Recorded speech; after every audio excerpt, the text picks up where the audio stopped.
Good morning, Calvary family. Have a few things I'd like to share with you this morning. I know it's been a tough weekend for all of us, and the next couple of weeks are probably going to be the same.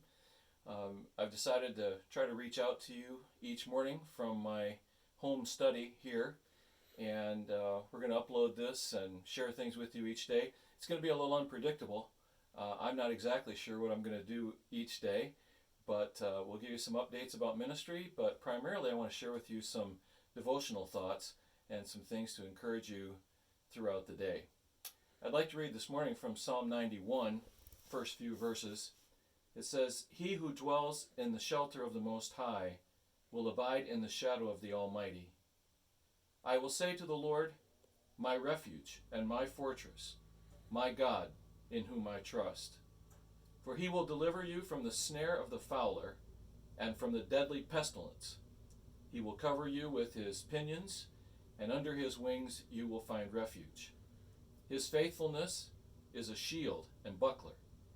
You will not fear the terror of the night, nor the arrow that flies by day, nor the pestilence that stalks in darkness, nor the destruction that wastes at noonday. 1,000 may fall at your side, 10,000 at your right hand, but it will not come near you. You will only look with your eyes and see the recompense of the wicked. Because you have made the Lord your dwelling place, the Most High, who is my refuge, no evil shall be allowed to befall you, and no plague come near your tent." Interesting words during this coronavirus. And it doesn't mean that we're not going to get sick. It doesn't mean we'll all be spared from the virus. It does mean that we don't have to live with a mentality of panic. And I want to encourage you today to trust in the Lord. Let him be your refuge and strength. Make sure that you live today, that you love today, and that you keep looking above today for the Lord's goodness. I want to share with you a quote from Martin Luther that a friend of mine sent to me. Martin Luther said, "During the Black Plague, I shall ask God mercifully to protect us.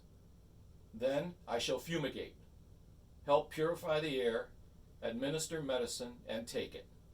I shall avoid all places and persons where my presence is not needed, in order not to become contaminated, and thus perchance inflict and pollute others, and so cause their death as a result of my negligence.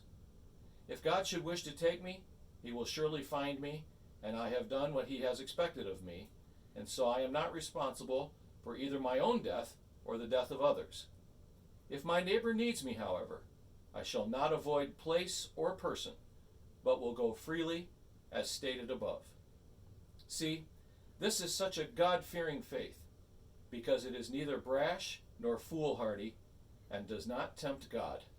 Those are good words from Martin Luther, and I hope that today you'll do the things that are necessary, that you'll enjoy God's presence, and I'll see you tomorrow. And remember, this week I'm going to talk about babies. I think I'm going to talk about toilet paper, and I have a few other surprises along the way.